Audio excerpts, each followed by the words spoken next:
All right, not you guys hyping me up to make me think that I could really figure this shit out. I don't see a lot of people talking about it, so at least I'll get the conversation going, even if I'm not like an expert in it.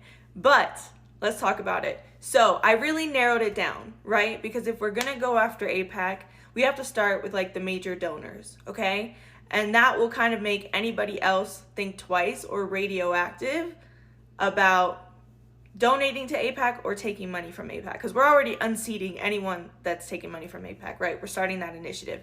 But the major donors to AIPAC, so we've got these 5, okay? Bernard Marcus, Paul Singer, Amnon Roden, Robert Kraft, and Mark Rowan. I talked about 3 of them in the initial video. These are kind of like the super donors, okay?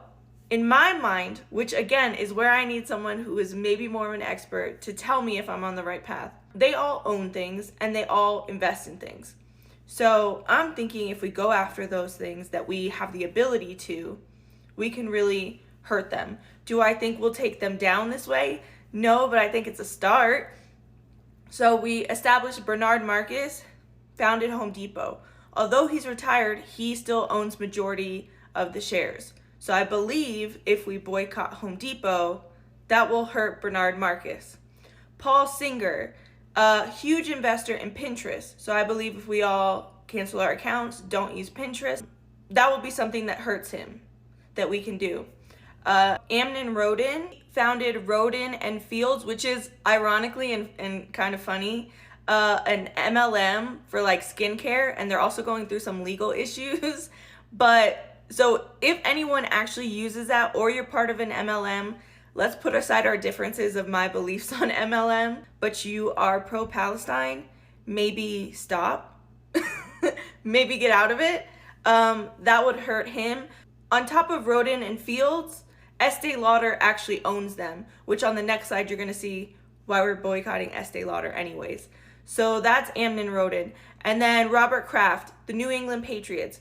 I know, I'm not sure that I have the audience that I can rally around boycotting the New England Patriots. But if you are someone who can, this might be your time to shine, because Robert Kraft is a big one. And this seems to be the only way that we could get to him. Even if we can't like make a dent in boycotting New England Patriots, maybe we can get people protesting, before games, making them uncomfortable, maybe even getting into games. I mean, I can't tell you what to do. Then we have Mark Rowan, who is the CEO of Apollo Global Management, and I think I found the correct information on their investments. Again, anyone who is more well-versed in this world of investing, please chime in if I'm incorrect. I found this on crunchbase.com. This is their investments. So there's a lot of them, but their top ones that I think like we could actually make an impact on are Redfin, which is like where people can find homes and things like that. So just stop using that site. But a bigger one is PetSmart. I know this will be a tough one for some people, but yeah, don't use PetSmart anymore. And then AT&T. This is a big one. Like, I would love to say like anyone who has AT&T, switch your service.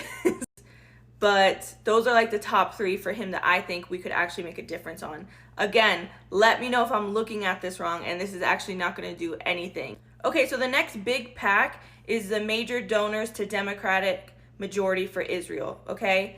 And the players that we have here that we want to go after is Gary M. Lauder. Remember how I told you it kind of like overlaps? So he's actually the heir to Estee Lauder. So we're just like not fucking with Estee Lauder at all. But that also ties into the MLM I talked about on the other page. Then we have Josh Kraft, which is the son of Robert Kraft, and he doesn't really have much, but he's kind of 2 for 1 if we can hit Robert. Then we got Daniel Loeb, who is the CEO of Third Point, and I'll show you again the investments I believe I found for them. And then also a 4% investor in Bath and Body Works. So no more Bath and Body Works, sorry guys. And then our last one is Stacy Schusterman, Samson Energy. From what I researched about Samson Energy, there's not much that we can really do other than maybe protest it. So let's talk about Third Point and their investments. So again, I believe I found the correct information. I'm open to let me know. This is all new language to me. So here's third point. Their holding summary and their top buys. I believe if we boycott these, that they will feel it. Let me know. So the main ones are Microsoft, Amazon, Bath and Body Works, Meta, T-Mobile. So some of those are big ones. I'm like, should we all just delete our Instagram and Facebook accounts? Like, I'm so tempted to say that, but I know there has to be levels of boycotting, so I understand it's not feasible, and we are sharing a lot of information about Palestine on Instagram. So just keep in mind that. I don't know. Amazon, we can definitely scale back our use. We can definitely scale back our use. Bath and Body Works, we can cut out completely. And T-Mobile, I have T-Mobile, and I'm like so dedicated to this that I'm like low-key thinking of switching my service. So just let me know, someone, again, a call-in for someone who speaks this language better, what these percentages mean. If it means if we actually pull this off, like, will this make a dent? Is this kind of like futile efforts? I don't know. I'm just trying to get the conversation going. So let me know your thoughts.